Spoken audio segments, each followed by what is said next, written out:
the Mitpachat. Can you imagine a mitzvah so powerful it could save your life? And there are no shortage of stories chronicling its legendary power. These are a few of those stories. You're watching the Mitpachat Chronicles.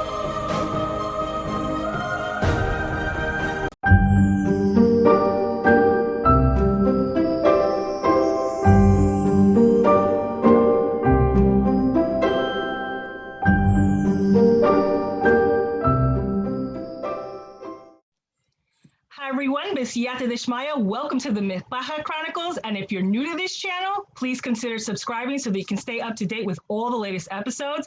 And if you like this episode, please join in the mitzvah and share the video. And my guest today comes from the land once known as a safe haven for Anusim Jewish communities. And if you don't know what I'm talking about, I'm going to link some of the videos on the Anusim in the description box below. But here today to talk about her journey in head coverings, I'd like to welcome Leah Barel. Leah, welcome to the show. How are you? Thank you. Thank you so much. Thank you for having me. I have to tell you, your style is very reminiscent to me to that of the style in Muncie, New York. Really? It is almost, put it this way, there are going to be women from Muncie who are going to see this. And shout out to all of them out there. And they're going to see your style and they're going to say, yes, that's our style. It's so funny because I've never been to the States. You know, it's so funny. It's almost like you're bringing me comfort. I mean, I love this community so much. They have been so embracing of me and all of the shenanigans I get myself into, and they've been so supportive. And they were part of the, the book. They helped the writer of the book Adorn with Dignity. So it's a very special community, women who are very supportive. And so shout out to them, kudos to everything that they do. But thank you so much for joining us today. It's really, really my honor. Like I feel so honored to be on this special series. Like it's a series that I'm really touched by. So I'm really, really like honored to be here. Hashem. I'm so, you have no idea. I'm sure on behalf of all the guests that have been on, those words really, they mean a lot to us because, as you know, this is not a mitzvah that's so celebrated. And so sometimes it almost feels like you've been conditioned and beat into a corner to not talk about it, to just be quiet and pipe down, go off to the corner and say nothing again. So it's been a really wonderful surprise to see the outpouring of support through the messages, whether they've been to the guests, whether they've been to myself, whether they've been comments in the YouTube pages. It has been very encouraging because, a lot of us were very suspicious that there was this phenomenon happening within Klal Yisrael of the women who felt like they wanted to upgrade in this mitzvah for some reason, were not feeling the support and almost felt like shamed that they were doing it. So it's really important that, you're coming on and you're giving us the hizuk. And I want to know a little bit about your journey. You have a very fascinating story.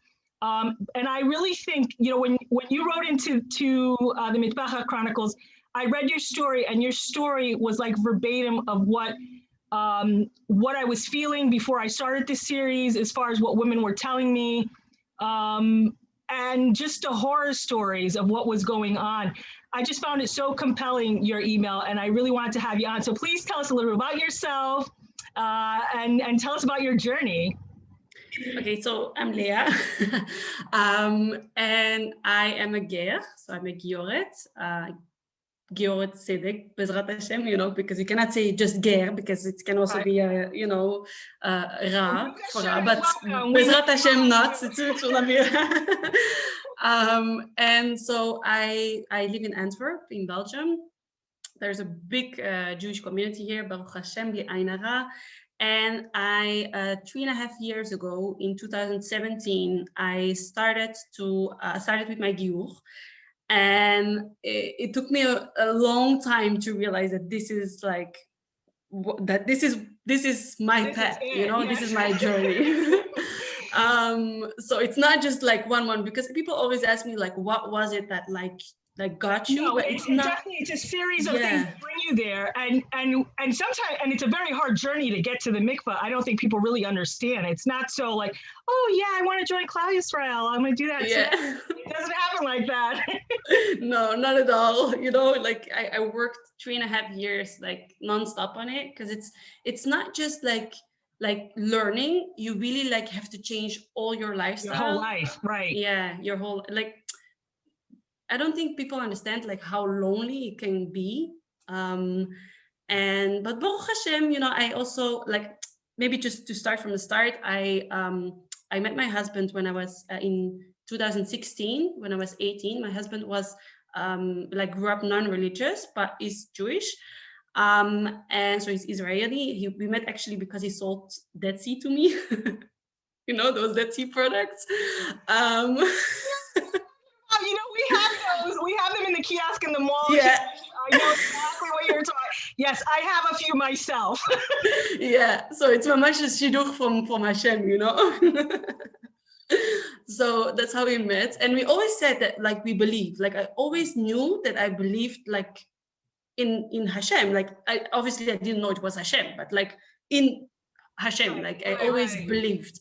And I guess that's what separated me kind of from my family, because in my family they don't really like believe, like, you know what I'm saying, like they go once a year to church or something, you know. But Yeah, we when I was in back in the Christian days, we used to call them like Easter Christians. yeah, For yeah, the Easter, maybe they'll come for Christmas, and sometimes like even, you know, unfortunately even in Kleisra we have like what we call the Yom Kippur Jews, right? They come yeah. for Yom Kippur, It's similar, right? very similar, yeah. So I that was kind of always what set me apart, and I always, I don't know, like I was made fun of for it, obviously, because I was like very little and I was want to pray, and I felt like the need, like, you know, it's mamash my neshama. I felt the need, like I really want to pray. So I was praying, and like people like in my family laughed about it, because like they think like what she's doing, you know. Well, Hashem's setting you up, right? He's setting you up. It's funny how Yeah, you look back in your life, he really does. Like he sets you up for what you're going to be doing in the future. yeah. But keep going because it's amazing so far.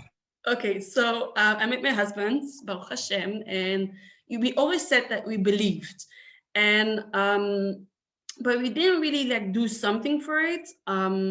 And I left my high school. I didn't get my high school degree. I left high school because my husband couldn't stay here anymore. So we moved to Israel. We lived there for about like 6 months, and then we moved to Amsterdam, and then eventually we ended up in my hometown, which is Antwerp. So I was raised here, but like I just came back with my husband. And that's actually when we started to become more religious, and like it's much like these events in my life that like brought together. I know this girl that I used to work in a Jewish restaurant. Like it wasn't kosher, but it was like a Jewish owner. And I had this colleague who also was taking classes because her father was Jewish. She ended up not converting in the end, but it's like, you know, it's like a puzzle that comes together in the end. And so I contacted this teacher, and that's, I guess, how I got into it, and yeah, how it started, that we became, you know, little by little religious, and Baruch Hashem, we are here today. So I mean, it's funny because it's hard enough, like you said, to get to the mikvah. It's a lonely journey. You know, Shem's already setting you up. You personally, you know, you get made fun of. And you think, you know, once you find your path, Baruch Hashem, you know, life's going to be better, right? Right. And then the Mitpachat comes. And then Mitpachat comes. And then all the fun begins because, you know, and this is why I say Shem is setting you up, because unfortunately, you know, we take on this mitzvah, and I don't know about you, because, you know, when I came into Klal Yisrael, I was very naive to the controversy surrounding the Mitpachat, and I personally thought, you know, I don't know, is what we do. Like, I remember on the other side prior to the mikvah, and even speaking to other goyim, and they were always perplexed by this concept of covering hair with hair. Yes. They didn't understand this. It was on the point of my tongue. Yeah, and as a matter of fact, you know, the episode with Rabbani Cohen is actually airing on this day that we're filming, and towards the end of it, there is a goy. And you got to hear what he's saying, because he's saying exactly what I know people say to me. I'm sure people have said to you. Yeah. So when I came in, I was very naive to the controversy. I had no idea, because you would think, right? Like, you know, you and I, we're coming from the same place, and we're thinking, okay, all the mitzvot are important. Every single one of them, they should all be loved. And we're hearing the Rabbanim constantly tell us, you do it with all besimcha, l'shem shemaim. You should be doing all these things with, just b'ahavat Israel. And now, here comes the mitpachat. Yes. And there's barely anyone around. Like you're looking around, like who will support this mitzvah? And there is no one around. And in fact, it's almost the opposite. There's all of this Has v'shalom, like Hilul Hashem talk. What are you doing? Were you just as surprised to see that was the attitude surrounding this mitzvah? Yes, like it hurts my heart. I'm very sensitive in that way. It really hurts my heart to see Understand how many people are like against this mitzvah, and it just hurts me because it's like it doesn't make sense. Like you said, I always like thought like me also. I before I became religious, like or during my giyur, it took me 3.5 years to get my giyur. During my giyur, I was thinking like how it can be that you cover your hair with hair, like you said. But I also think like I mamash grew up thinking that like women that cover their hair are oppressed. This is mamash like that, the image that was portrayed by me, Yes. And it was really hard for me to accept that I too one day will cover my hair. Like it was really, really hard for me. Like, because you're in your head at the time, you're like one day too, I will be oppressed, right? No, like I know I never will be oppressed. I will never be that kind of woman. But I was really hard for me and for my family as well. Like, and the thing is, if you think about it, I always say whenever I get anybody who's going through the gears process, and I say, when it comes to the family, you have to understand that they are mourning the loss of somebody who's still alive, if that makes sense. Right? Yeah. Like you said, you're going through all these changes. You are becoming Leah, right? No longer are you that. And the more that you're past the mikvah, the more you become Leah. Yes. You don't become, it's like, and they feel like, and I feel like maybe they don't know how to articulate it either, because it's like they see you, you're alive, you look like the former person. Yes.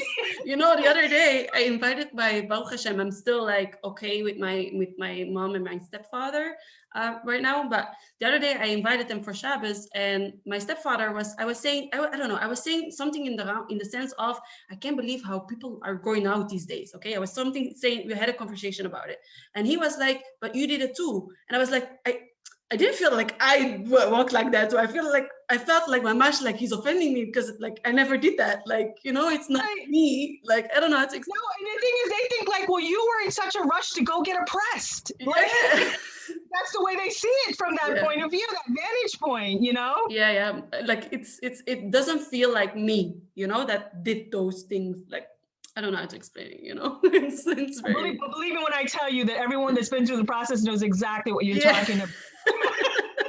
I'm sure.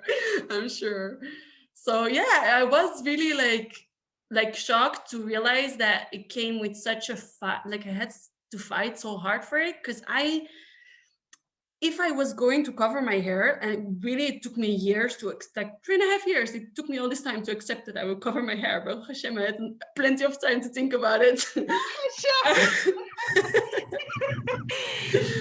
But if I had to cover my hair, I would do it the right way. Like it doesn't make even sense for me to think about doing this mitzvah not in the purest way possible. Like not to say that like sheitos are not good, like not to get in that discussion, but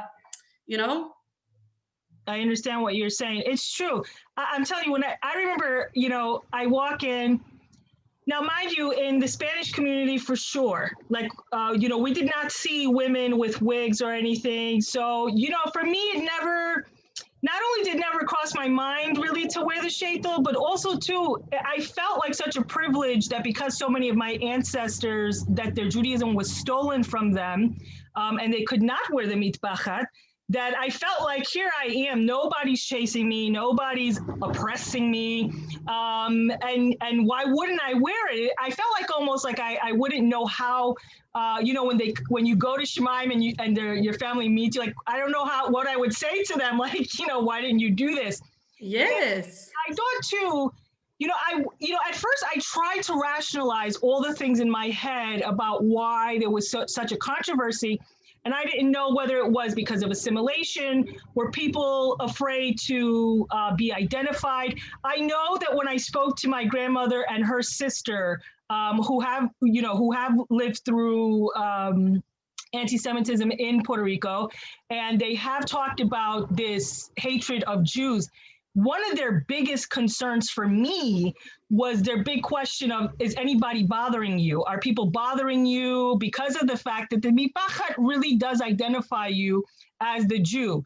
Now, granted, at least in America, it puts you in one of two categories. Either you are the Muslim or you are the Jew, right? So unfortunately, too, when people ask, the first thing they ask is not, are you Jewish? It's, are you Muslim? So unfortunately, we're no longer even associated with this mitzvah, which was art to begin with. Is that the way it was for you over there in your neck of the woods? Yes, definitely. Like also like we are Chabad, so it's not so here in the community, you don't like you have Satmar and like the more Hasidish communities that do wear a mitpachat, but very differently than I wear it. Like they wear it with silk scarves and usually down, like with a tichel, Right. And I do sometimes wear it like that, but like they wear it very like I like to wear it up, to have these crazy styles. I call this the Rambam, like just put it up. Yeah, it's nice, so much, So, but like we're Chabad, so like besides those Hasidish women that wear it here, Baruch Hashem, I'm still like very grateful that I'm not the only person in this huge community. Thank God, strengthen numbers. Yes, Baruch Hashem. So, but we're Chabad, and I think nobody really expected me to cover it with a mitpachat. Yeah, because you're the gear coming in, right? It's already so hard for you. So of course you're going to take on the shaitel. It's closer to what you were doing already, closer to your hair, and it probably really it probably causes a bigger reaction, I think, sometimes when the gear take it on. Like it really it really does. Like I don't know, I think people just like I really have been told literally this by even like a rabbi, like why like no, he's not really a rabbi, but he's close to us, and he told me like, why you're not wearing a shaitel, you would blend in more. And like, I'm always thinking this sentence that it's not because everybody around you does it that it's the right thing to do. And it's really hard, it's really offensive. I had a saying growing up in America that my mom used to say, because we're from Brooklyn, New York, and Brooklyn is known for its famous bridge. And she used to say, if all your friends are jumping off the Brooklyn Bridge, are you going to do it too? Yes, we have the same saying, we have that same saying here. So yes, exactly. And I really, because it was so hard for me to accept this mitzvah, and because like I came from such a background, and it took me so long to accept that I recover, and I had to take so many steps in order, like I always had to divide like mitzvot that seemed huge. I had to divide them in steps, and because I took so many steps, I really needed to connect with something that my neshama connects to, like really like something that I cannot let go. And hence why it was I had such a hard time getting these comments and people that saying, were like, why are you not doing this? And like, now Baruch Hashem, people start to get used to it, but I still get looks like almost every day when I'm going out, just in the Jewish community already. Like I still get looks. That was so shocking.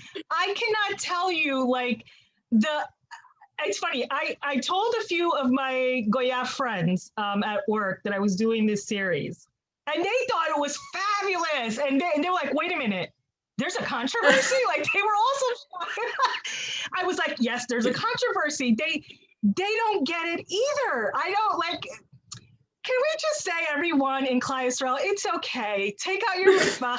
They really You don't look like a shmata. You look amazing. No, but I love what Rabbanit Orit said, that it's the shmata that's cleaning out her I hear that. It wasn't brilliant. It was brilliant.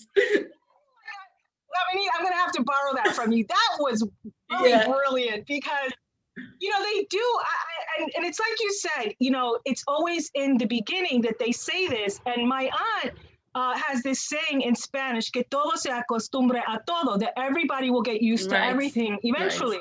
And it is. And again, there is an episode that's getting ready to air. Her name is also Leah.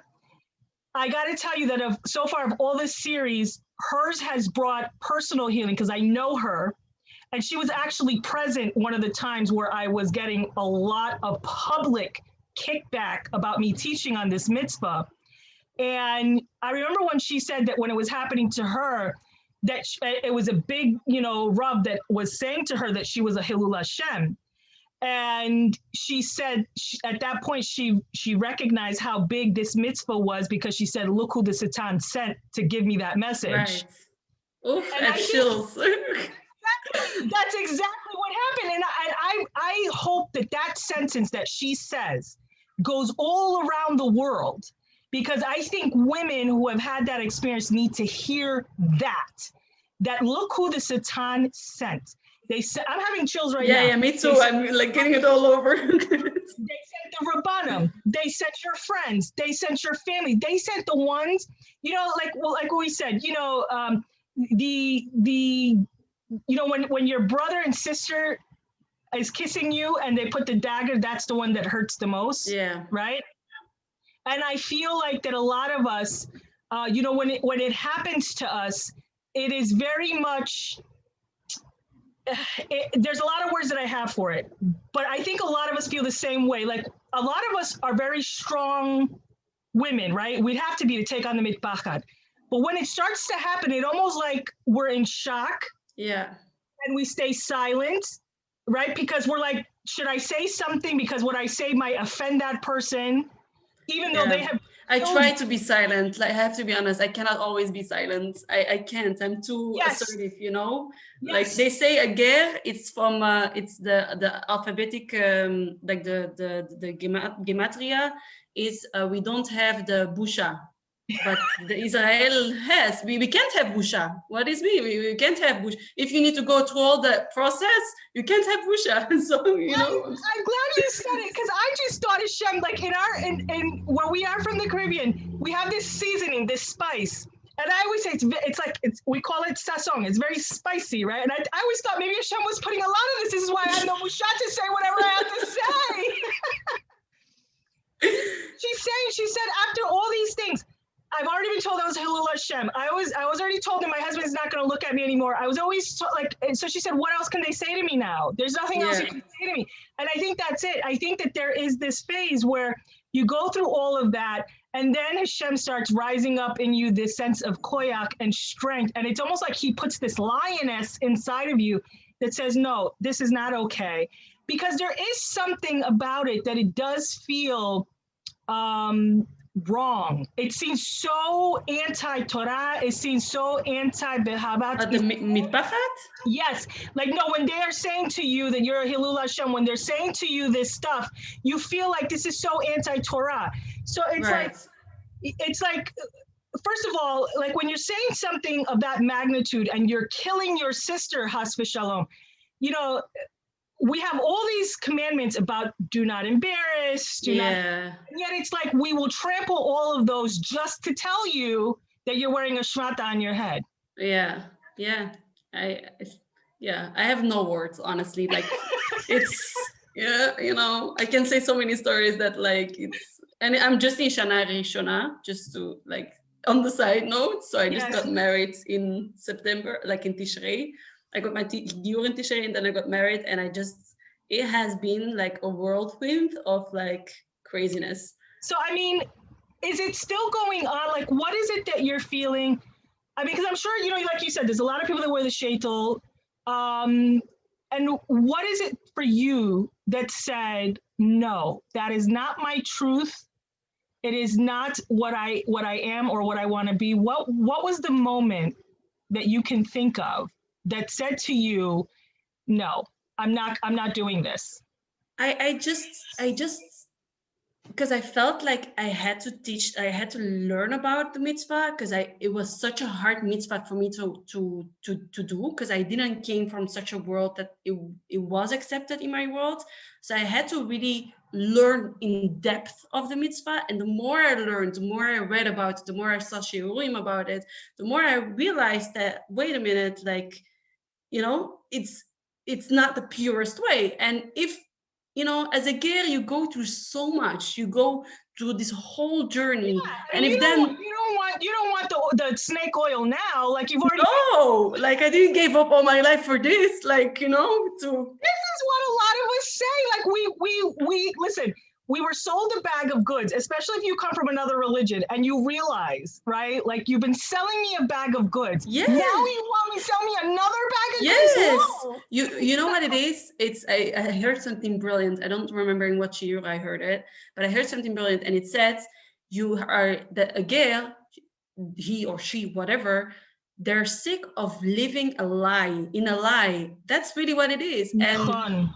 because of that, because you went with all your things against you had to give up so many things to go against that lie. You cannot take on another lie. Like, it doesn't mean, like, okay, we all have a yetzer hara, but you cannot, like, let's do something that is, like, it doesn't make sense. Like, and I don't want to, like you said, I don't want chas v'shalom, like, even with the hardships, even with the comments, even with all the things, I don't want to, like, one day stand in front of Hashem and the angels and or like Mashiach Bezrat Hashem will come, and I will be there, like not in the purest way that I can be. I know. That's not what I know. want. Like, I sacrifice so much for this. It will not break me. Like. And I think that's what it is. It's like, I mean, again, I am like, I think we took the same road. Because first of all, it's such a psychological struggle to get to the point where you say, I'm going to chase Hashem with everything that I have. And then when you get there, you feel like you do want to do it with all of your strength, all of the mitzvot, as many as you can. You want to learn, even the ones that are hard for you. And so, again, you take on the learning of this mitzvah, which I really do encourage every woman. I've been teaching classes for a while, and any one of my students who have been with me for years will always tell you, and I say this because of what we just talked about, learn the facts for yourself. Yeah. Not because somebody told you, not because they look very religious and they sound like they know what they're talking about. You must learn for yourself what is said. Yeah. And I think that's also, like, to go into that, I think that's also maybe a difference. I didn't come from a family, like, I technically don't have a family, like, I came from such a family that was against covering, and, like, obviously I'm not the same person. So I don't have a family, I'm called Leah Barel. So I think that's also added up to the situation that I don't have where to look back from, or, like, I have my mentor that helped me through my gear and everything, but I don't have family of my own. I don't have nobody to confide in. And I know this very, very nice sentence, and I always, whenever I feel alone in something, it always reminds me. It says a sentence that the ger tzedek, they don't have who to confide, because they don't have a family. They cannot discuss things that, like, seem so normal for other people with their family, because it's like you have that certain distance between your biological family, because spiritually it's not the same. And the sentence goes on and says, so too Hashem is all alone in this world. So if Hashem is all alone and he doesn't even have a home, I can live with just getting feedback. I can. And it's I wanted to say it's so beautiful for our listeners. By the time this airs, I'm not sure if we'll still be in the 3 weeks, but we're mourning the loss of the fact that Hashem has no home. Yeah. And it is like, I just got chills when you said that. It was just very beautiful. There is a very special relationship that Hashem does have with the Gerim. Yeah. There's a special relationship that he has with women. And unfortunately, in this day and age, the narrative against women and oppression and the fact that you want to stay home and have kids, it's all oppression. Yes. There's this very unfortunate narrative that God is against women, that he teaches men to be against women, which is, first of all, then you do not know the Torah. Because Hashem, I always say that the women of Bat Yisrael are like an ace in the sleeve of Hashem. Like, he knows that there will always be a group of women that he can count on to do the work, to get it done and bring the men to the finish line. He knows that. In every generation, he puts women like this. And I think that it is important that a series like this comes out, that women like yourself come out, because in some way or another, the Paleo-X talks about the fact of Gerim, that in one way or another, everyone in Klal Yisrael is a Ger, right? In one way or another, whether you're going to a community that was not you have to learn their customs.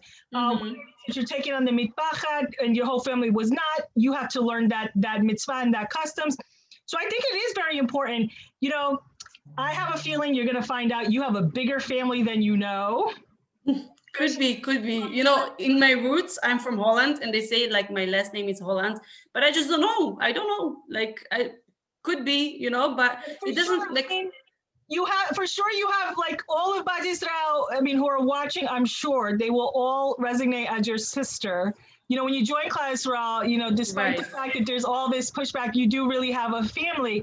And I think it is important that we are becoming, as you're doing this video, there is a young woman, an old woman, whatever woman in Bat Yisrael who's listening to you and saying, this is my sister. I go through the same things that she goes through. I do resonate with her. I feel a kindred spirit to her. And I think that this is what Hashem is doing, that he is weaving us together to bring this mitzvah home to the finish line. And I know that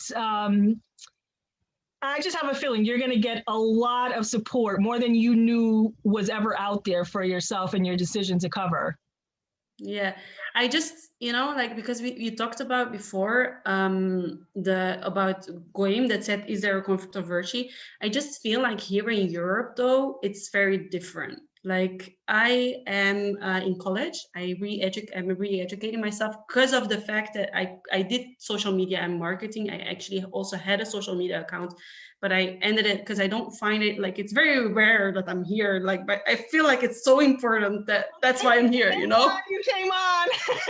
Yes, I think it's important. Like, it touched me so much. It touched my neshama so much. And I felt like it was so nice to see and hear other women's stories. Well, I think that's the key right there, because this kind of project has been done many times through writing. And I said, no, this has to be video. Women have to see other women. The same way the Yetzer Hara is bombarding us with images, we now have to fight the same way and show the images. Show the women. You can hear their emotion behind their words, which sometimes I think gets lost in just pen and paper. Right. So I had a social media, but I deleted it because I'm not like, I felt like it was really damaging my time, and like it was going a lot of values that I try to, teach myself, to say so, in my Torah observant life. And as I'm growing in it. So, but I do have a podcast where I speak, but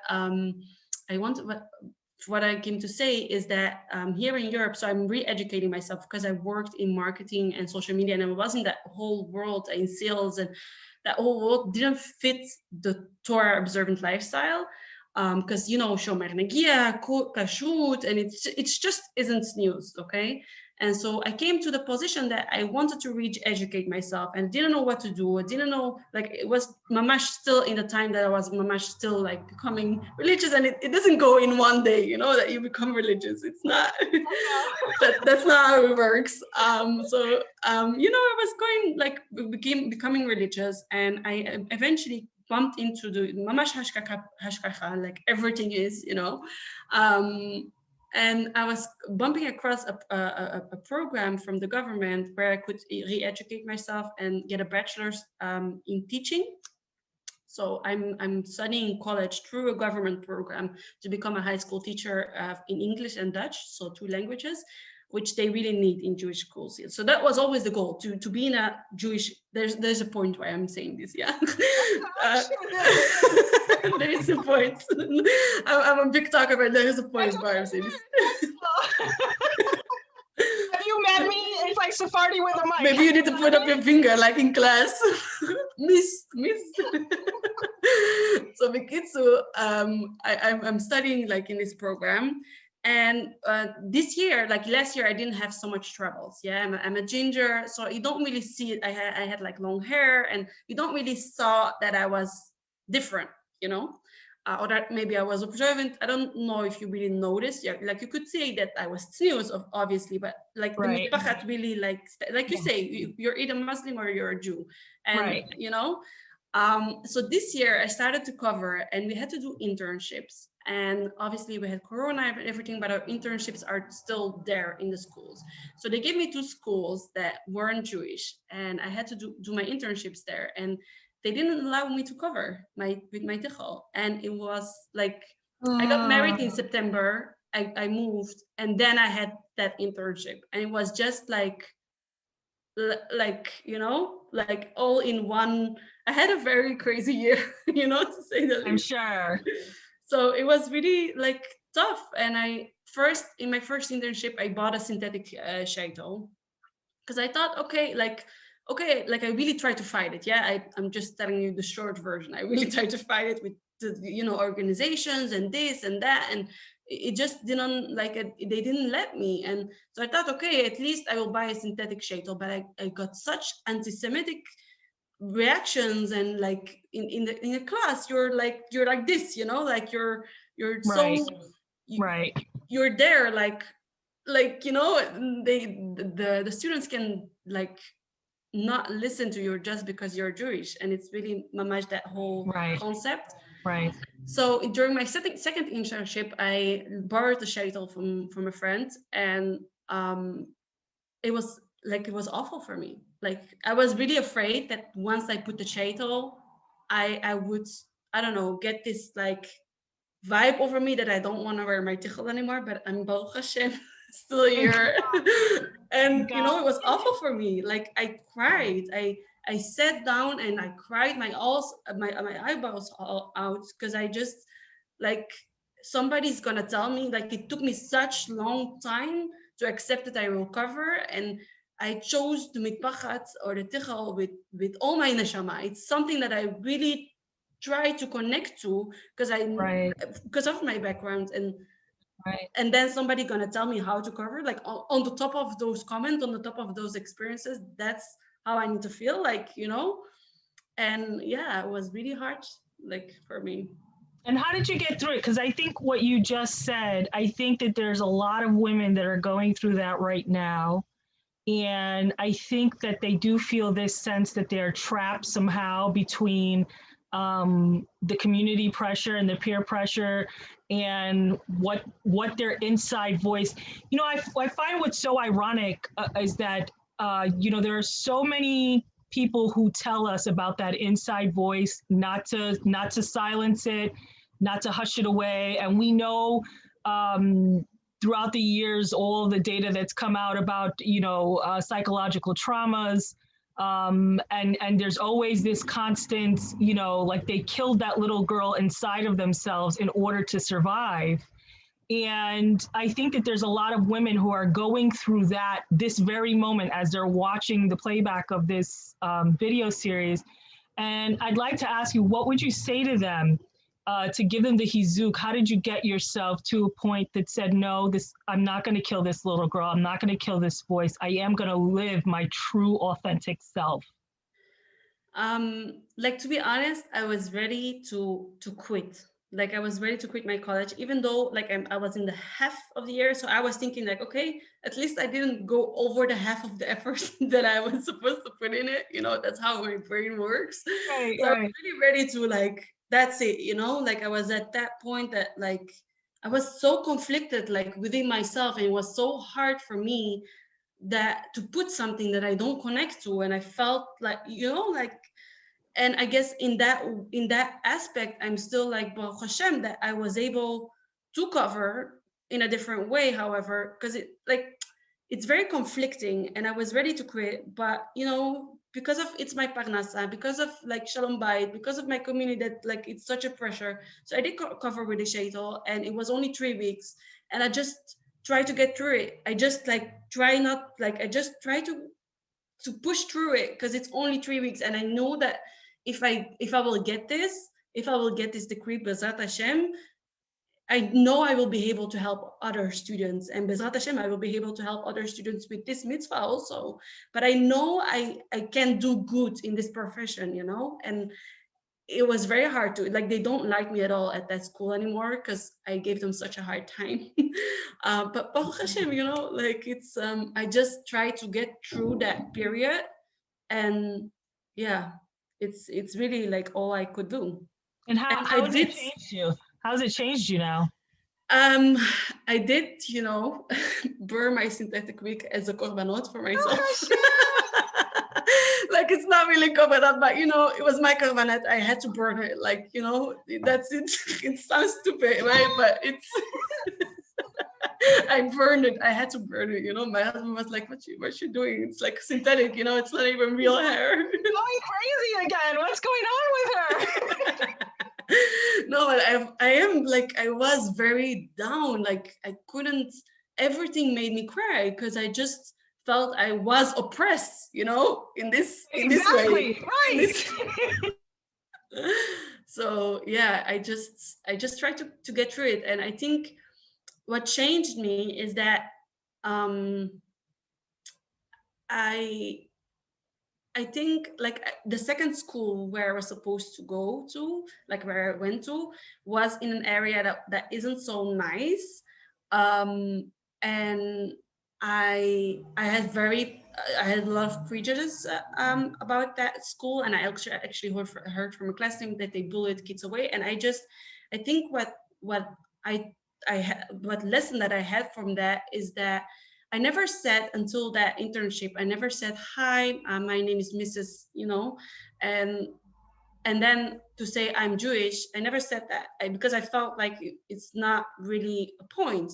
But I did that there because I felt I needed to change my approach because I suffered so much, and I like in that specific area, and I just felt like I needed to say, okay, I'm Jewish, and okay, so what? You know, like if you want to hate me for it, go ahead and hate me for it, you know? Right. And regardless if I was wearing a wig or a sheitel, obviously I would be, if I was wearing a sheitel or a tichel, obviously I would feel more like confident in myself in a tichel, but I just had to go through it. But I feel like it changed me in a way because I don't know how to word it exactly, but I didn't want to cover with a wig, and I felt like they forced me. I didn't find another way out, and I couldn't. I know of these stories of big rabbanit that they change everything for tznius, right? And I felt so bad that I wasn't strong enough to do that, you know. But I feel like to do such a thing, you also really have to build that support system around you, because it's not obvious. Like, you have, for example, many husbands that don't let their wife cover with a tichel. Very true. And this is a big problem that I spoke about with the other Leah. Yeah. So I find that, you know, you have to have that support system, and it's really hard being the only one to cover, the only one to do this, the only one to fight it, and it's you feel much that you are alone, but you're really not, because like, look at us, we're with so many, you know. Like it's you're not alone, like it's. Well, I think that's the importance of people like yourself coming out and saying the real, and they're not always perfect stories. They're not always like, we would love, right, to have the full edited finish. I took on this mitzvah, voila. That's not really how it is. And one thing that I have learned in my years of teaching, that, and I think that some of the students that I've had to really learn, is that I just say how it is. When it didn't work out, when it worked out, when I should have done better, when I hope to do better.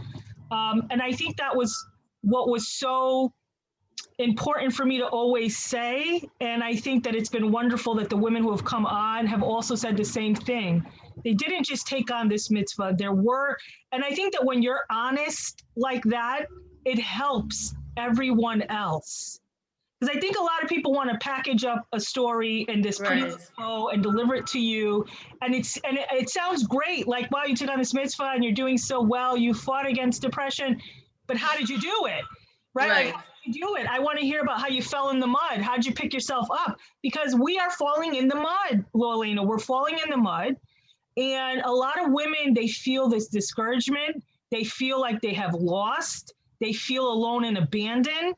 And where are they? In the mud. And they don't want to pick themselves up because what's the point? You're just going to get knocked down again. And so I think it's important when women come on and say, listen, like Leah is very funny too. The other Leah, I don't know, it's a Leah thing maybe. It's a Leah thing. For sure, it's a Leah thing. Yeah, she did. She said, I was one of these women. I was a sheitel tichel. I was one of these women that I went back and forth. And I think that's a very honest thing to say. Yeah. You have many people like that. And the thing is, like, listen, I always say, listen, if you can't cover with the mitpachat and you have to wear sheitel, hazaka baruch, right? I'm not going to attack you for that. Just do not attack women who are That cover. Mm-hmm. Right. I think that's the only thing that a lot of us are saying, that we're not attacking you. Don't attack us. Because in the end of the day, we are all family. It doesn't make sense. Like, we have to battle the outside world as it is. And like you said, all the anti-Semitism, they don't want to hire you because you're Jewish. Doesn't matter if you have a tichel or sheitel, doesn't matter. They'll use any excuse, but it doesn't matter. You're a Jew and that's it. So why are we fighting each other? Yes. You know what I mean? Yes.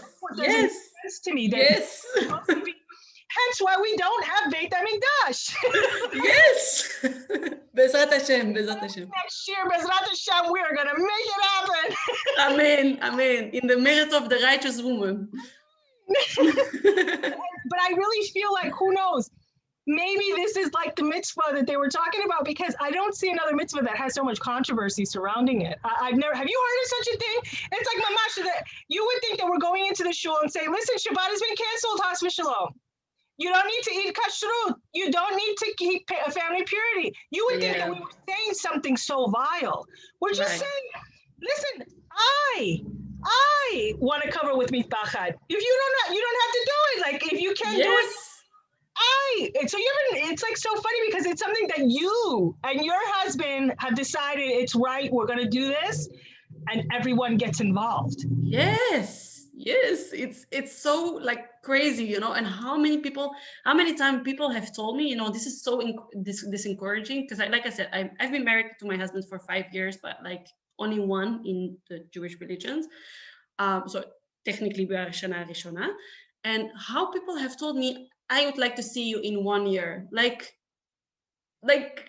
what's the point of you saying that? Like, I'm not getting it. Like, why? Right. If somebody else don't want to do it, that means that I shouldn't do it. Like, right. And I think that's the key there. And that's what I'm really hoping changes as a result of all these women coming out, that they will say, no, I don't have to jump off the Brooklyn Bridge because everyone is doing it, right? You don't have to. I mean, I always say, like, there's a lot of people that believe in Yoshka, doesn't make it the truth. Right. Exactly. So, I mean,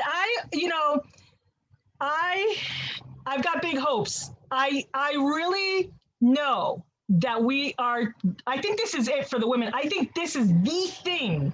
Because if you ever notice in all the stories in the Torah, in every parasha, like the women are coming through on something, right? Just about every parasha.